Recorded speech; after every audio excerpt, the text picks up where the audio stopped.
ಇನ್ನು ಅದೇ ರೀತಿಯಾಗಿ ರಾಯಚೂರು ಜಿಲ್ಲೆಯಲ್ಲೂ ಕೂಡ ಜಿಲ್ಲೆಯಾದ್ಯಂತ ಮೆಡಿಕಲ್ ಶಾಪ್ಗಳನ್ನು ಬಂದ್ ಮಾಡಲಾಗಿದೆ. ನಗರದಲ್ಲಿ ಔಷಧ ವ್ಯಾಪಾರಿಗಳ ಸಂಘಗಳು ಪ್ರತಿಭಟನೆಯನ್ನ ಕೂಡ ಮಾಡ್ತಾ ಇದೆ. ಬಹುತೇಕ ಖಾಸಗಿ ಮೆಡಿಕಲ್ ಸ್ಟೋರ್ಗಳು ಕಾರ್ಯನಿರ್ವಹಣೆ ಸ್ಥಗಿತಗೊಳಿಸಿದೆ.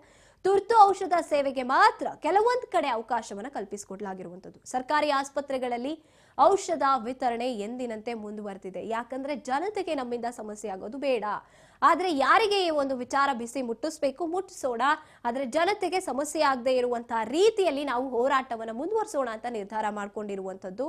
ಸಾಕಷ್ಟು ಮೆಡಿಕಲ್ ಸ್ಟೋರ್ಸ್ ಕ್ಲೋಸ್ ಆಗಿದೆ. ಎಲ್ಲಿ ಅವಶ್ಯಕತೆ ಬೇಕಿರುತ್ತೆ ಜನತೆಗೆ ಅನ್ನುವಂಥದ್ದಕ್ಕೆ ಕೆಲವೊಂದಷ್ಟು ಕಡೆಗಳಲ್ಲಿ ಪ್ರೈವೇಟ್ ಮೆಡಿಕಲ್ಸ್ ಅನ್ನ ಓಪನ್ ಮಾಡಿ ಇಟ್ಕೊಂಡು, ಇನ್ನು ಸರ್ಕಾರಿ ಆಸ್ಪತ್ರೆಗಳಲ್ಲಿ ಬರುವಂತಹ ಮೆಡಿಕಲ್ ಶಾಪ್ಸ್ ಅನ್ನ ಕೂಡ ಓಪನ್ ಇಟ್ಕೊಂಡಿರುವಂಥದ್ದು. ರಾಯಚೂರು ಜಿಲ್ಲೆಯಾದ್ಯಂತ ಮೆಡಿಕಲ್ ಶಾಪ್ಗಳನ್ನ ಬಂದ್ ಮಾಡಲಾಗಿದೆ. ಔಷಧ ವ್ಯಾಪಾರಿಗಳ ಸಂಘಟನೆಗಳು ಪ್ರತಿಭಟನೆಯನ್ನ ಮಾಡ್ತಾ ಇರುವಂತದ್ದು.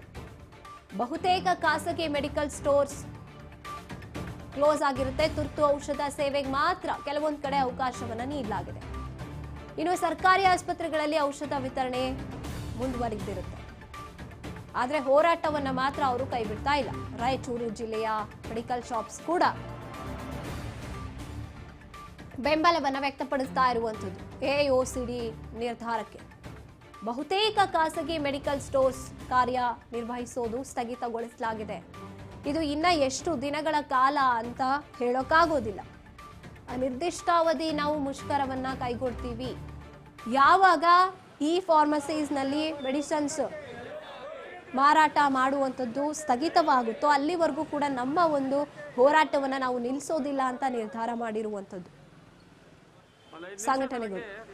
ಯಾವುದೇ ಮೆಡಿಕಲ್ ಸ್ಟೋರ್ಸ್ ಓಪನ್ ಆಗಿರೋದಿಲ್ಲ. ರಾಯಚೂರಿನ ಸ್ಥಿತಿಗತಿಗಳನ್ನ ನಾವು ನೋಡ್ತಾ ಇದ್ದೀವಿ. ರಾಯಚೂರಿನಲ್ಲೂ ಕೂಡ ಬೆಂಬಲ ವ್ಯಕ್ತವಾಗ್ತಾ ಇದೆ ಹೋರಾಟಕ್ಕೆ.